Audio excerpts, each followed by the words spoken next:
Hello everyone, this is Jonathan Diep from the Deep Dive, and for this year's Halloween special, I will recommend to you one film from each decade of horror, starting from the 1960s, as I feel that was truly the decade that we started to see some real good shit, delving into psychological, to body horror, to slasher films, to films involving demonic possessions. Each decade really brought something different to the table, for better or worse. We got films that changed the entire genre of horror by transcending it into different genres, often mixing drama with comedy to mystery. And there are certainly films that made the genre a joke with the abundance of sequels produced to cash cow characters like Michael Myers, Freddy Krueger, and Jason Voorhees, and although they were cash cows when it comes to the sequels, those characters are truly iconic. However, I'm going to place some rules when it comes to choosing a film for you to watch for each particular decade. I won't be recommending any film that has sequels, prequels, or spin-offs, and I'm going to probably contradict myself when it comes to a certain decade, but I'm talking in particular about those films featuring those icons because even as they made sequels and prequels and spin-offs, it just feels like they got progressively worse, so I'm not going to count those. So if I happen to mention a movie that does have sequels or spin-offs that are actually good, it's not in the same category as the ones that I'm choosing to ignore, like the Halloween movies or the Nightmare on Elm Street movies or the god-awful Friday the 13th sequels. I will be strictly recommending, for the most part, original solo films that stand on their own. This also goes for films that don't have any remakes. By implementing those rules, it'll be a lot easier to recommend one specific movie per decade. Also, keep in mind that the movie selected may not be my absolute favorite or what I view as the best of that decade. They're simply films that might be more obscure or I feel deserves your attention if you haven't heard of them. So, without further ado, let's get to the recommendations. Alright, so 1960s, a horror film I recommend is Roman Polanski's 1968 film Rosemary's Baby, an eerie, critical darling about a woman who may or may not be giving birth to the son of Satan. It begins with a married couple, Guy and Rosemary Woodhouse, who moves into an apartment in New York City. Shortly after the death of a tenant close by, Rosemary finds herself pregnant under mysterious circumstances, and by mysterious circumstances, she was most likely raped by her piece of shit husband, played by John Cassavetes, or we think it was him that did it. And we follow Rosemary along this disturbing and strange series of events leading to an unforgettable finale. Rosemary's Baby was the film that put Roman Polanski's name on the map, and it's just creepy to me how this film led to the beginning of a dark and disturbing path for Polanski's life. About a year after the release of Rosemary's Baby, Polanski's wife, actress Sharon Tate, was infamously murdered by members of the Manson family, and knowing that information makes watching Rosemary's Baby even all the more disturbing, given that the entire film revolves around devil worshipping and cults. Mia Farrow is fantastic as the at first naive but progressively cautious and alert Rosemary, who finds herself in an unwinnable situation. The tenant neighbors, the Cassavetes, are also played with a quirky and undeniable sense of evil by Ruth Gordon and Sidney Blackmer. The deliberate, slow pace of this film is a compliment to Polanski's screenwriting and filmmaking, who savors every detail in every scene leading up to the film's conclusion, which is equal parts creepy and mesmerizing as we are left with a screwed up but somehow hopeful ending to a situation that's deemed as utterly devastating on the surface. The performances are committed, the screenplay is tight and concise, and the film's cinematography and score adds to the overall mood of this satanic classic. House, or House, from 1977 is probably one of the most bizarre films you'll ever see. It's a comedy horror of epic proportions about a girl and 6 of her friends who immediately encounter supernatural events when they visit a remote country home belonging to the protagonist's aunt. What ensues is literally every character being devoured by the house in one way or another. This is not a film for everyone. The narrative is pretty much unclear and the imagery is downright creepy and hilarious at the same time. This is probably the only movie I've ever seen where a floating severed head bites someone on the ass, and I've never been so terrified and I've never laughed so hard in my life at that type of imagery. House is influential in the sense that the film is literally an hour and a half of senseless art house gore that would inspire a generation of filmmakers, from Sam Raimi with his Evil Dead trilogy and Peter Jackson with his early gore fests like Brain Dead. Its contemporary pop culture imagery and set pieces is damn near unwatchable at some points, as you'll find yourself completely puzzled and shocked by what you're seeing on screen, but you can't help but revisit and appreciate every frame back for what it is. This film is like a bad psychedelic trip into a Japanese bloodbath from which you can't unsee after the first viewing. If I can describe what it's like watching this movie, I'd say it's like if the music from the album Captain Beefheart's Trout Mask Replica was given its own hour-and-a-half music video, only it's set to Japanese horror imagery on steroids and ecstasy. Check this out at your own risk. It's available to watch on HBO Max, or you can rent it on any streaming platform.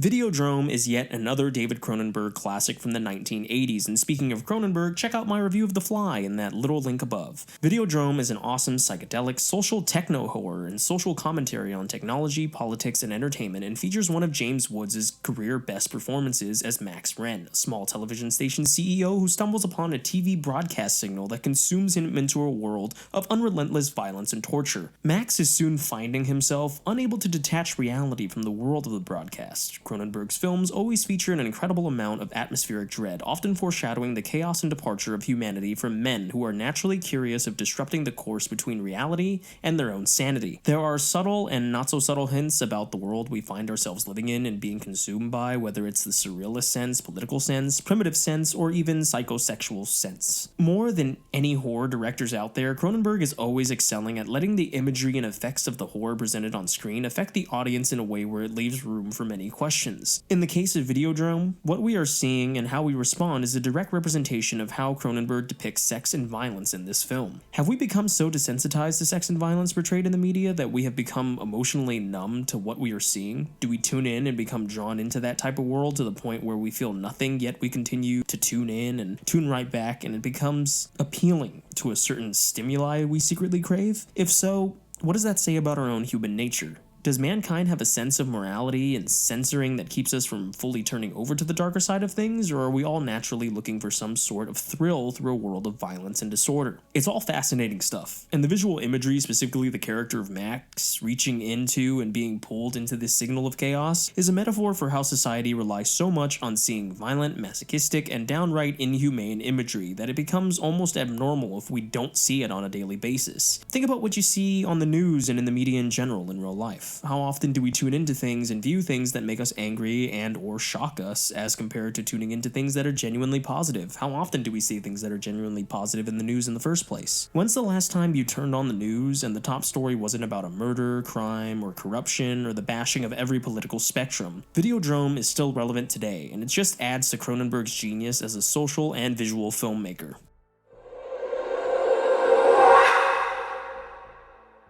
Okay, now I know the Twin Peaks series doesn't necessarily count as a movie, but there was a film called Twin Peaks Fire Walk With Me that served as a semi-prequel, and I know that just broke the rule that I introduced earlier to the series, so I'm just going to count the first two seasons and the film by David Lynch as one property, and if you have time watching the series, or at least the first two seasons, and the prequel, check out season 3. It may go against my own rules, but I'd be lying to myself if I were to say that Twin Peaks wasn't one of the best things to ever be created in any medium, and especially of the 90s. David Lynch is one of the most polarizing and mysterious filmmakers of our time. He knows exactly what his source material and symbolism in all of his works means, and he never reveals what the answers really are and what everything means to his audience. So some can find that pretentious and some can find that to be genius, and I'm somewhere in the middle when it comes to his entire frame of work. But when it comes to Twin Peaks, it's completely genius and works best because at its core, Twin Peaks represents everything a great series and great story should be. The mystery presented is, how did a beloved, small-town, popular high school student named Laura Palmer end up dead? And what does literally every character in this town have to do with her death leading up to it and after the fact?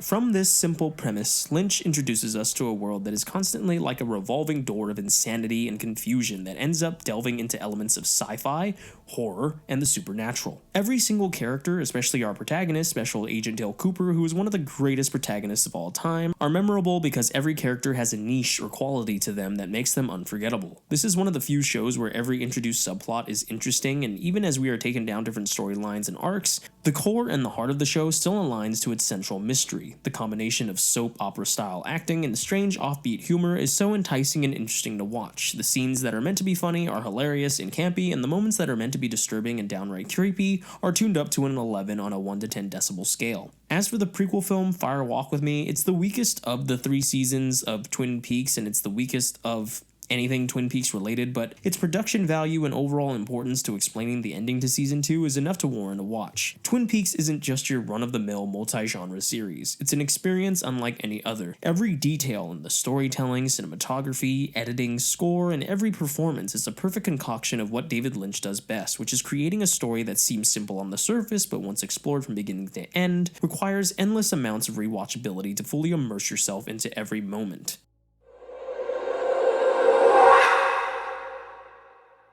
Trick or Treat is an anthology horror film that was devastatingly overlooked and undersold to the point of the film having a limited to no theatrical release, and instead finding newfound life on DVD and streaming services. It's probably the most fun you'll ever have if you need something that's equally funny, scary, disturbing, and downright awesome for a Halloween viewing. I've always been a sucker for anthology horror films, and Trick or Treat is a great collection of urban legends, demented characters, and overall crossovers from one story to the next. We follow different characters and different storylines correlating on the same night in the same town, and each story in one way or another ends in bloodshed. We get a mix of creature features, zombies, ghost stories, and serial killers, and with a talented cast led by Brian Cox, Anna Paquin, and Dylan Baker, each and every story is unique and memorable in its own way, and connecting it all is a lingering presence throughout the film, a little boy or creature in a burlap sap mask and footy pajamas who intersects into each story. If you want the perfect film to watch that has thrills, laughs, and good scares throughout, check this one out.